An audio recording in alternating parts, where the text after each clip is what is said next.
In the ash-choked valleys beneath the smoking peaks of Mount Vyerks, dragon hatchlings were expected to emerge in glory. The mountain itself seemed built for spectacle. Rivers of magma traced glowing veins through black stone. Smoke spiraled endlessly into a bruised sky. The air shimmered with heat and ancient power, carrying the scent of sulfur and scorched earth. This was no gentle cradle for new life. It was a crucible. Anything born here was meant to be strong or not survive at all. For centuries untold, clutches had broken from their shells upon these volcanic ledges, and each time the sky had answered with roars of approval. The dragons of Vyerks were creatures of dominance and flame, their wingspan vast enough to eclipse villages, their fire hot enough to melt iron like wax. Their young were expected to rise from their shells with sparks already crackling between their teeth. The clutching ceremony was sacred among the elder worms, a ritual older than memory.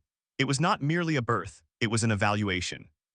They gathered in a wide circle carved naturally into the mountainside, a basin of stone formed long ago by an eruption so violent it had hollowed the rock smooth. Lava once pooled there, now it cooled in dark hardened waves beneath the heat of the earth below. The eggs rested in the basin's center, nestled in a ring of warm obsidian shards and volcanic sand. Above, the sky churned in heavy clouds streaked with emberglow. The wind carried ash that settled like gray snow across armored scales.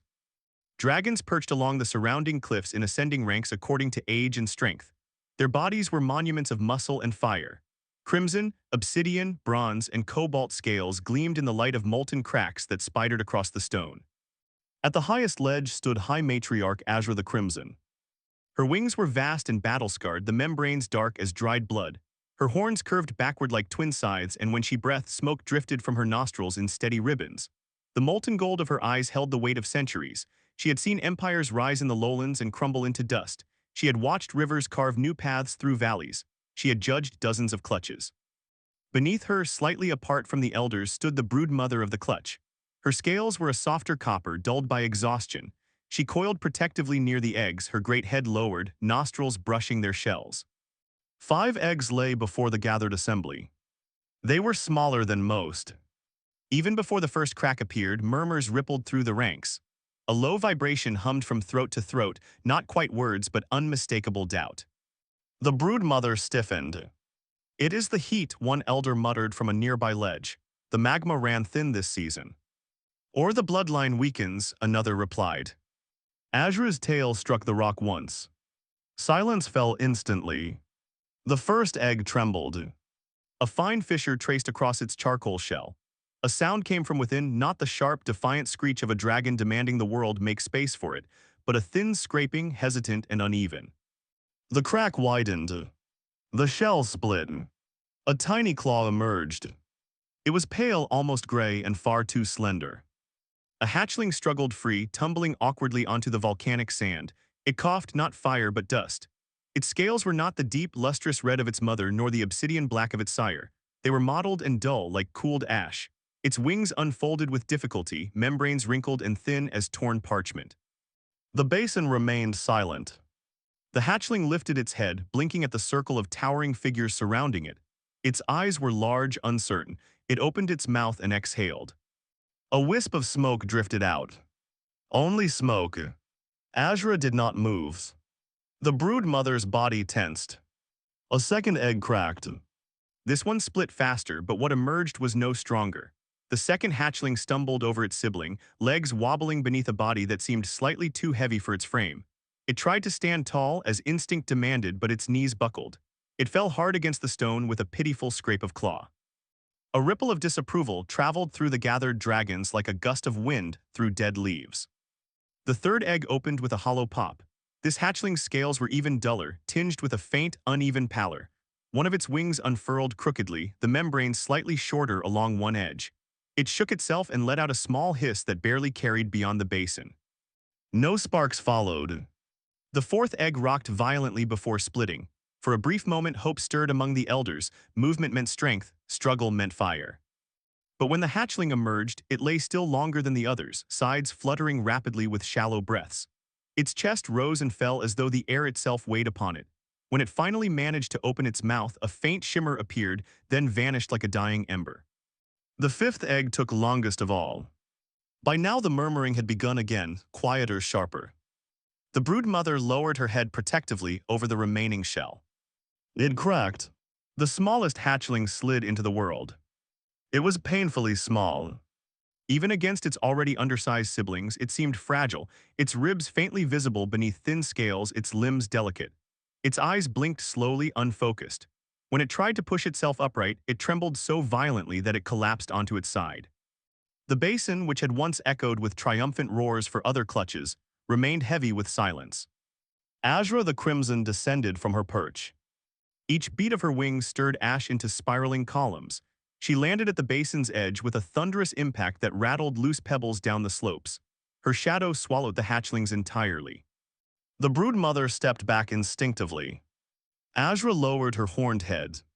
She studied the first hatchling, nudging it lightly with the tip of one claw. It swayed. She examined its wings, its scales, the dullness of its eyes. She moved to the second, then the third. The crooked wing. The shallow breath. The smallest one, who barely reacted when her shadow fell over it. Silence stretched long and heavy. The wind moaned through the high crevices of the mountain, a hollow sound like distant mourning. At last Azra straightened. Her voice, when it came, was not loud. It did not need to be. They are defective. The word struck harder than any physical blow. It echoed against stone, rebounded off cliff faces, and seemed to sink into the marrow of every dragon present. They will not survive the trials, she continued. They will weaken the bloodline. The verdict spread like frost across the gathered assembly. Some dragons shifted, claws scraping against rock. Others turned their heads away immediately as if already unwilling to claim connection. A few stared a moment longer, not with compassion but calculation, before lifting into the air and gliding back toward their territories. The trials were not ceremonial. They were survival. Young dragons were expected to climb the upper ridges before their first molt, to hunt volcanic rams by their second season, to breathe sustained flame strong enough to ignite ironwood. Those who failed did not live long in the brutal hierarchy of Vyerks. These hatchlings would not endure a week beyond the sheltered basin. The broodmother's tail curled tightly around her feet. A low rumble vibrated in her throat, not defiance, not quite grief, something in between. But she did not challenge the matriarch. To question Azra was to question the survival of the entire brood. Weakness spread if permitted. That was the belief carved into stone long before her time. One by one, the elder dragons turned away. No mentor stepped forward. No guardian claimed them. The wind grew colder as the sun dipped behind thick plumes of smoke. Shadows stretched long across the basin. The heat from the magma veins dimmed slightly with the coming dusk. Even their own broodmother retreated. She hesitated longest beside the smallest hatchling.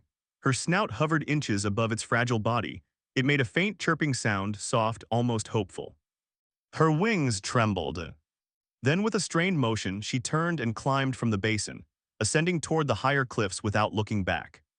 By dusk, the hatchlings lay alone near the cooling lava fields. The warmth beneath the stone was fading as night settled. Without the insulating presence of adult bodies around them, the air bit sharper against their thin scales. They instinctively pressed closer together, forming a small, trembling cluster. The one with the crooked wing tried to spread it over the smallest, but the membrane folded awkwardly. The second hatchling attempted to stand guard, though its legs shook visibly. The first coughed again, releasing a thin thread of smoke that dissolved instantly in the wind. Above them, dragons moved across the sky like living constellations, vast silhouettes against ember-streaked clouds. None descended. The wind howled through the rocks, carrying whispers of failure. It carried other scents, too. Change. Far below the slopes of Mount Vyerks, beyond fields of blackened stone and hardened lava, the lowland forest stirred uneasily. Word of the clutch had traveled faster than wings. Humans spoke of strange omens in the mountain smoke. Livestock had grown restless. Hunters claimed to see shadows circling longer than usual. And one human had listened. His name was Edrin Vale. He was not a warrior, though he knew how to bind wounds left by them. He was not a scholar of dragons, though he respected the old stories. He was a healer from a village nestled at the forest's edge, where soil grew rich and dark from volcanic ash that drifted down each spring. Edrin had come to the mountains seeking answers. Rumors had spoken of unrest among the worms, of arguments echoing through the night sky, of fire bursts flaring without warning. When dragons grew uneasy, the lowlands suffered first. Crops burned, herds scattered, fear took root. He climbed the lower ridges carefully, staff in hand, more for balance than defense. The air thinned with each step. Heat pressed against his skin like an unseen weight. He expected to encounter a patrol, perhaps a warning roar to send him scrambling back down the slope. Instead, he found silence. He reached a ledge overlooking the basin just as the last of the elder dragons dispersed. And he saw them. 5 small shapes huddled alone in a vast circle of stone. He froze. Every story he had ever heard of dragons told him to run. Yet these creatures did not resemble the monsters of ballads. They looked abandoned. One shifted weakly, letting out a faint chirp. Edrin swallowed. The wind gusted hard, nearly knocking him sideways. Ash stung his eyes. He shielded his face and stepped forward, boots crunching against volcanic grit. High above, a few dragons noticed. Massive heads turned. Curiosity flickered. What could a fragile human possibly do? Edrin descended into the basin slowly, each step deliberate. His heart pounded so loudly he was certain the mountain itself could hear it. The hatchlings noticed him at once. They recoiled as best they could, tiny bodies pressing tighter together. The second hatchling attempted a hiss, but it came out thin and wavering. Edrin stopped several paces away and lowered himself carefully to his knees. He set his staff aside. His hands were empty. He had treated burned farmers and clawed hunters. He knew fear when he saw it. These creatures did not look dangerous. They looked cold. He inched closer, moving slowly enough to allow them time to react. The smallest hatchling shivered violently, its breath shallow and uneven. Edrin extended a trembling hand. He expected heat. Instead, when his fingers brushed the smallest hatchling's scales, they felt barely warmer than sunlit stone. It was not fire that lived within this one. It was fatting warmth. He did not recoil. He did not judge. Above the basin, dragons watched from their perches, wings half spread in case intervention became necessary. A few snorted smoke in amusement. The human leaned closer. He examined the crooked wing gently, tracing the membrane without pressing. He felt the rapid flutter of the fourth hatchling's breath. He noticed the dullness of their scales, not rot, not sickness, simply difference. Compassion tightened his throat. He had seen this before. Newborn lambs too small to stand. Children born frail whom others declared doomed. Sometimes they survived. If someone chose them. The smallest hatchling blinked up at him. Its eyes were not molten gold or blazing red. They were a muted amber, soft and searching. Edrin's voice when he spoke was scarcely louder than the wind threading through stone. I'll take them. The words were simple. They were not a challenge to the dragons above, not a declaration of ownership, not an act of defiance. They were an offering. The mountains went silent. Even the wind seemed to hesitate between gusts. On the highest ledge, Azure the Crimson lifted her head slightly, eyes narrowing as she studied the kneeling human and the trembling cluster of hatchlings beneath him. No dragon moved to stop him. For the first time since the eggs had cracked, the basin held something other than judgment. It held possibility. The unlikely sanctuary. The dragons laughed. The sound rolled down the slopes of Mount Vyerx like falling boulders, deep, rumbling amusement edged with scorn. Smoke burst from their nostrils in thick coils as they watched the human gather the rejected hatchlings into his arms. A human raising dragons was absurd. Impossible. Insulting. Several younger drakes muttered openly, their tails lashing against the stone. One spread his vast wings and let out a short flare of fire, not in threat but in ridicule. The flame illuminated the basin where the man knelt, illuminating the fragile shapes pressed against his chest. High above, Azure the Crimson observed without visible emotion. Her gaze followed the human carefully as he removed his outer cloak and wrapped it around the smallest hatchling first. The fabric looked impossibly thin against dragon hide, yet he folded it with deliberate tenderness, tucking it around trembling limbs as though swaddling a newborn child. Let him try, Azure said at last, her voice cutting cleanly through the mockery. The mountains will finish what nature began. Her tail flicked once in dismissal. The verdict was not mercy. It was certainty. The dragons dispersed, convinced that the human would not survive the descent, or that the hatchlings would not survive him. But Edrin Vale did not look up at the cliffs. He was too busy counting breaths. The fourth hatchling, the one whose chest fluttered too quickly, was slipping toward exhaustion. The smallest one had gone unnervingly still, conserving what little warmth it possessed. Edrin gathered them one by ones. The first resisted weakly, tiny claws scraping against his sleeve.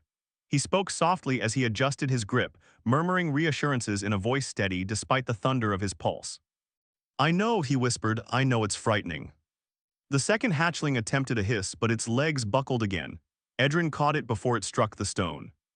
He carried them in stages, returning repeatedly up the basin's incline to retrieve each one. The climb alone would have been difficult for a seasoned hunter. With a dragon cradled against his chest, it was punishing. Heat from the mountain scorched his lungs. Ash coated his tongue. More than once he slipped, boots sliding against loose gravel. Each time he twisted instinctively to shield the hatchling in his arms from impact, scraping his own elbows raw against rock. From above, a few dragons lingered, curious whether he would falter. He did not. By the time he reached the lower slopes, twilight had settled fully over the mountain. Lava veins glowed faintly like dying embers, and the wind had turned sharp with night's chill. He fashioned makeshift slings from torn cloth to carry two at once. The crooked-winged hatchling nestled awkwardly against his side. The smallest remained tucked close to his chest, where he could feel its faint, fragile heartbeat through the layers of wool. The journey down from Mount Vyarx took the entire night. He rested only twice, once beneath an overhang of basalt where the wind could not reach them, and once beside a narrow stream warmed by geothermal runoff. There he dipped cloth into the heated water and gently wiped ash from their scales. The hatchlings did not burn him. Their bodies radiated warmth, but it was uneven and inconsistent, more like stones that had once known fire but were cooling too quickly. At dawn, the lowlands came into view. Fields stretched outward in muted greens and browns. A thin veil of volcanic dust shimmered over the crops like silver frost. The forest edge lay dark and patient beyond. Smoke rose from village chimneys in steady threads. Edrin's legs trembled as he descended the final ridge. He had not considered how the villagers would react. He heard them before he saw them. A shout, then another. A woman dropping a basket of grain as she looked toward the slope. The dragons! Men ran from barns with pitchforks. Children were dragged indoors, doors slammed shut. A bell began clanging wildly at the village center. Edrin emerged from the tree line slowly, both arms full. "They're hatchlings," he called hoarsely. "They're hurt." No one approached. The villagers stared in disbelief as he stepped fully into the clearing. The smallest hatchling lifted its head weakly, blinking at the unfamiliar scents: grass, livestock, wood smoke. It released a faint puff of smoke that dissolved instantly in the morning air. Gasps rippled through the crowd. "They'll burn the fields. They're cursed. They're monsters." Fear was faster than reason. Edrin sank carefully to his knees in the open square so they could see clearly.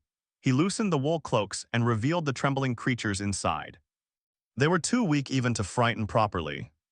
The second hatchling tried to stand tall but instead leaned heavily against Edrin's thigh. The crooked-winged one blinked, confused by the shouting. The smallest barely stirred. Silence followed. The villagers had expected snapping jaws, wildfire destruction. Instead, they saw fragility. Old Mara, who had delivered half the village's children into the world, stepped forward first. She squinted at the smallest hatchling and clicked her tongue softly. "They look half-starved," she muttered. "They're dragons," someone whispered. "They're bobbies," Mara replied sharply. Fear did not vanish that day. But it shifted. Edrin did not bring the hatchlings into the heart of the village. He knew better than to test fragile tolerance. Instead, he carried them to the edge of the forest where his small healer's hut stood. The hut was modest, constructed of timber and stone, with a sloped roof patched more than once. Herbs hung drying from the rafters. Shelves inside held jars of crushed roots and oils. It was not built for dragons. But it would have to become so. The first nights were the hardest. The hatchlings could not regulate their heat properly. One would grow too warm while another shivered violently. Edrin built a circular pen of stone beside the hut, lining it with sand and flat rocks warmed daily over his hearth fire. He slept outside with them despite the cold, waking repeatedly to check their breathing. He fed them crushed herbs mixed with goat's milk, testing small amounts at first. Their teeth were tiny but sharp, nipping his fingers accidentally as they learned to swallow without choking. The fourth hatchling, the one whose breath fluttered too quickly, scared him most. Its chest rattled faintly at night. He mixed salves from mountain moss and river clay, coating its scales in a thin protective layer to retain warmth. He spoke constantly, not because dragons understood human language, but because silence felt too much like abandonment. "You're safe here," he would murmur as he adjusted their blankets of woven wool. "No trials, no cliffs to climb." The crooked-winged hatchling grew frustrated easily. It snapped at its own limb when the membrane would not stretch evenly. Edrin examined it closely one morning in full daylight, turning the wing gently and tracing the shorter edge. "It's not broken," he murmured thoughtfully, "just different." He began guiding small exercises, lifting the wing slowly, holding it extended for heartbeats at a time. The hatchling resisted at first, hissing sharply. But Edrin did not scold.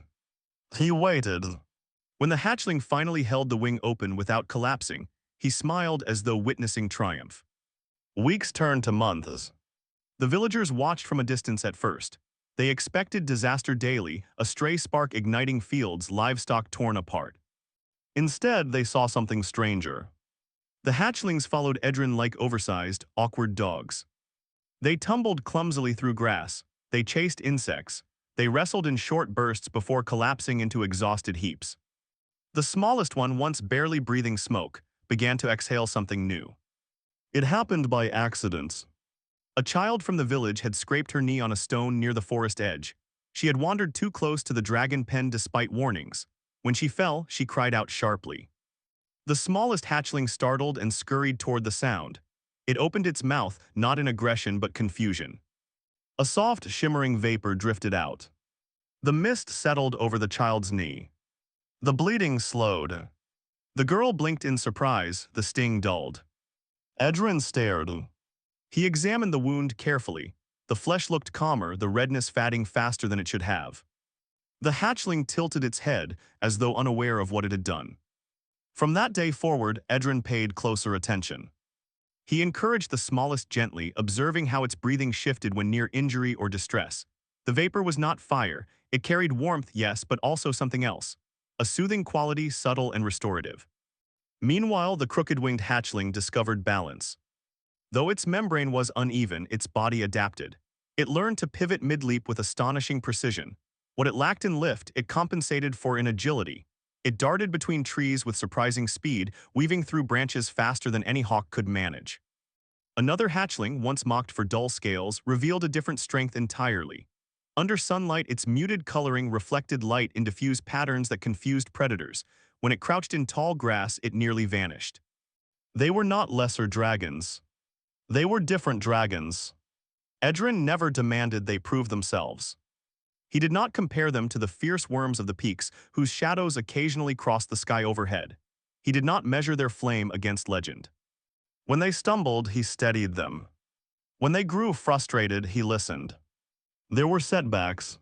One harsh storm flooded the lower pen, chilling them dangerously before he could reinforce the walls with thicker stone. A fever passed briefly through two of them, leaving him sleepless for nights as he rotated cool cloths against overheated scales. Through it all, he remained. He never spoke of sending them away. He never once used the word defective. Seasons shifted. Their bodies lengthened. Their wings strengthened, not into towering spans like their kin above, but into functional, resilient forms shaped uniquely to each frame. Villagers slowly changed their language. They haven't burned anything, one farmer admitted. They chase off wolves, another observed. The smallest hatchling, no longer the smallest, though still slighter than the rest, began to wander the fields at dusk. Its shimmering breath drifted across struggling crops, and yields improved noticeably that season. Whispers replaced accusations. High above, elder dragons circled occasionally. They told themselves it was surveillance. But their flight paths lingered longer than necessary. From a distant ridge, Azure the Crimson watched once at sunset as the hatchlings tumbled through golden grass beside the human. They moved with confidence now. Not the crushing dominance of mountain worms, but something steadier. Belongings. Azure's molten gaze narrowed thoughtfully. The mountains had not finished what nature began. The human had changed the ending. And for the first time since the clutching ceremony, doubt touched the certainty of dragon law. High above, the elder dragons watched. And they began to wonder. Fire redefined. The winter came harder than any in living memory. It did not arrive gradually with polite frosts and silvered mornings. It came as a siege. The first wind from the north carried a bitterness no one in the lowlands recognized. It howled through the forest like a living thing, snapping branches and driving animals into hiding. Within days, the rivers crusted with ice thick enough to bear weight. Within a week, snow fell in relentless sheets, swallowing fences, burying pathways, and silencing fields that had only recently known harvest.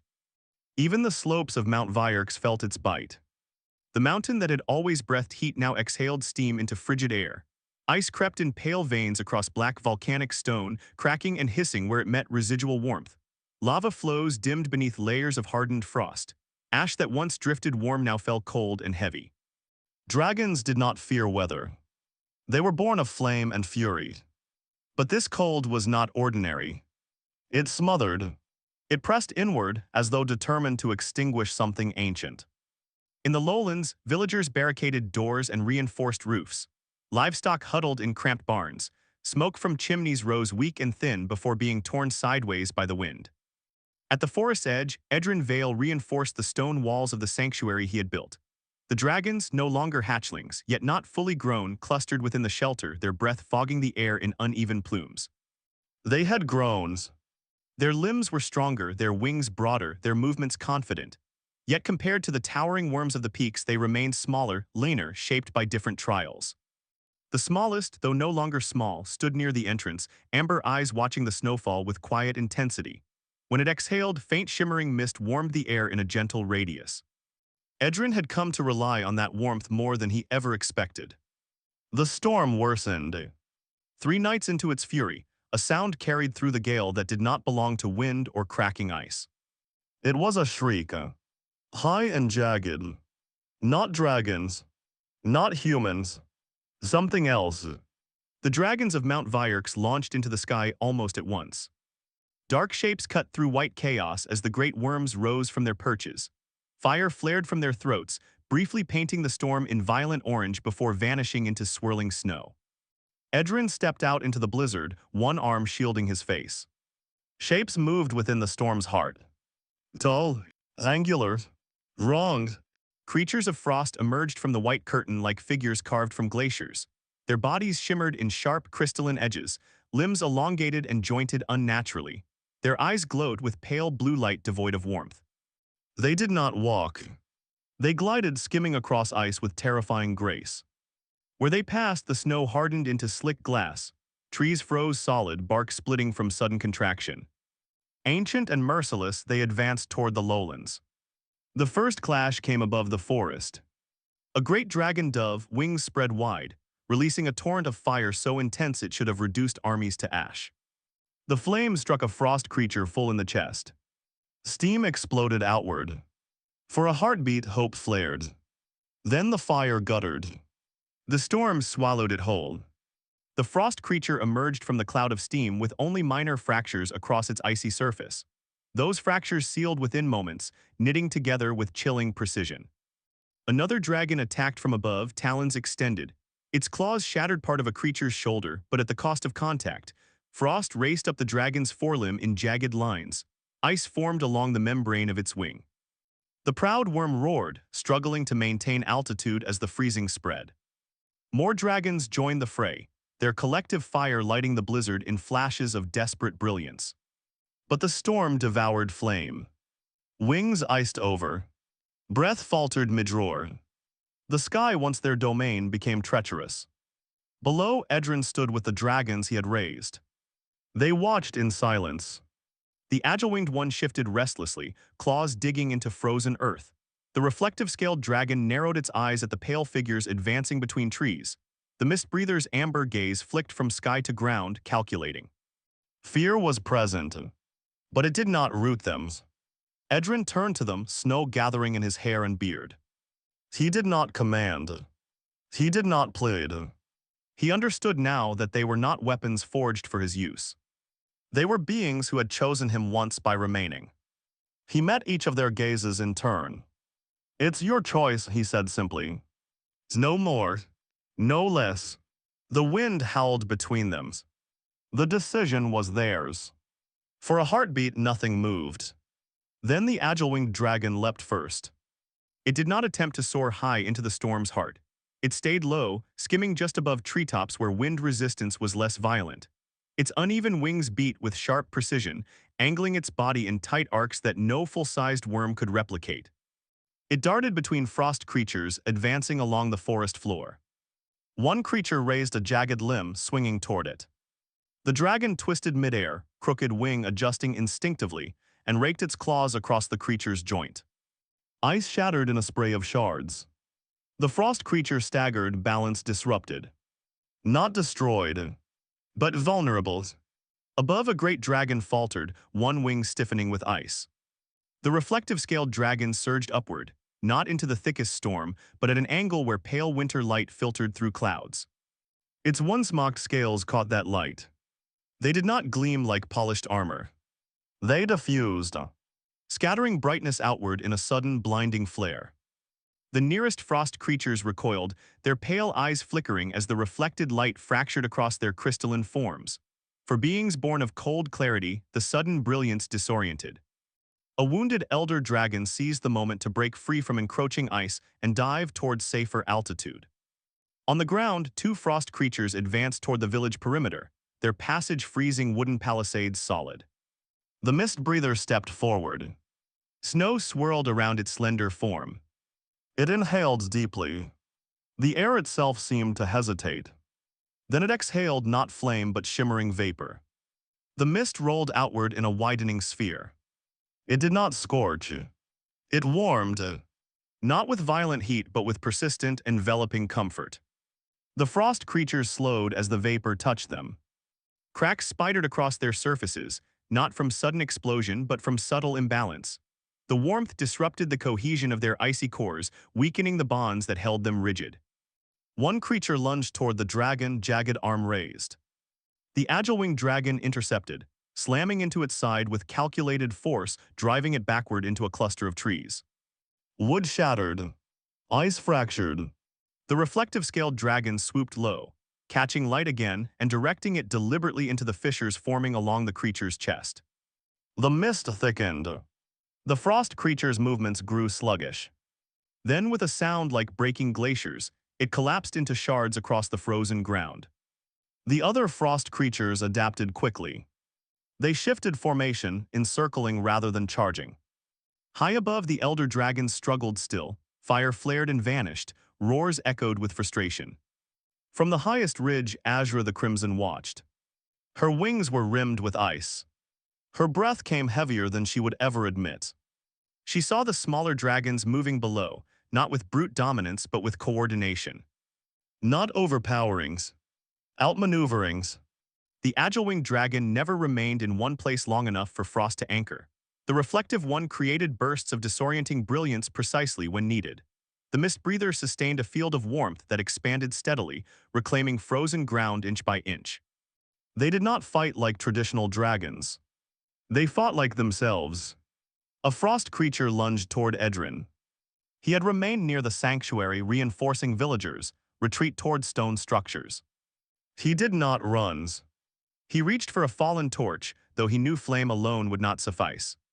Before the creature reached him, the smallest dragon landed between them. Amber eyes blazed not with fire but fierce resolve. It exhaled a concentrated stream of shimmering mist directly into the creature's core.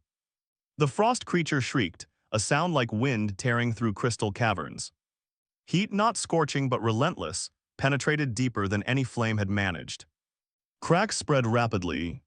The creature fractured inward and shattered. Edrin lowered the useless torch. The battle stretched long into the night. It was not swift victory. The frost creatures were numerous, relentless, adapting to each tactic. But something had shifted. The elder dragons, observing the effectiveness of unconventional strategy, began adjusting their own approach. Rather than wasting fire into the storm's heart, they dove lower, coordinating with the smaller dragons' warmth fields. They used their massive wings not merely for attack but to redirect wind currents, shielding the mist from dispersal. Azra herself descended into the lower airspace. Her roar cut through storm and battle alike. When she unleashed flame this time, she did so within the perimeter of warmth sustained by the mist breather. The fire burned hotter, no longer instantly devoured. It struck a frost creature already weakened by agile strikes and blinding light. The combined force obliterated it entirely. For the first time since the storm began, the frost creatures retreated a pace. Then another. The dragons pressed forward, not in reckless charge but in unified advance. Warmth expanded. Light fractured ice. Precision shattered joints. And flame, supported rather than isolated, roared truer. One by one, the frost creatures dissolved into shards that melted into harmless slush under sustained heat. The storm's howl lessened. Snowfall thinned. By dawn, the last of the pale invaders had withdrawn northward, swallowed by receding white. The mountains trembled not from destruction but from awakening. Steam rose from thawing trees. Ice cracked and fell from dragon wings in heavy sheets. The sky cleared slowly, revealing a pale, fragile sun. Exhausted dragons descended in staggered landings across the slopes. Edrin stood among the younger dragons, breath visible in the cooling air. They were wounded. Scratches lined their scales, frostbite-marked edges of wings. The agile one limped slightly from a glancing blow. But they stood. Alive. A shadow fell over them. Azra the Crimson landed heavily before Edrin and the dragons he had raised. Up close she was immense, battle-scarred, powerful beyond measure. Yet her molten gaze held something new. Not dominance. Reflection. She regarded the mist-breather first. Then the agile-winged. Then the reflective-scaled. Creatures she had once deemed unworthy of survival. They were never defective, she said quietly. Her voice no longer thundered. It carried weight of realization instead. We were blind. The words settled deeper than any roar. The once rejected dragons did not bow. They did not seek her approval. They stood tall not in defiance but in certainty. They had already found belonging long before this acknowledgement. Edrin stepped forward, resting a hand gently against the mist-breather's warm scales.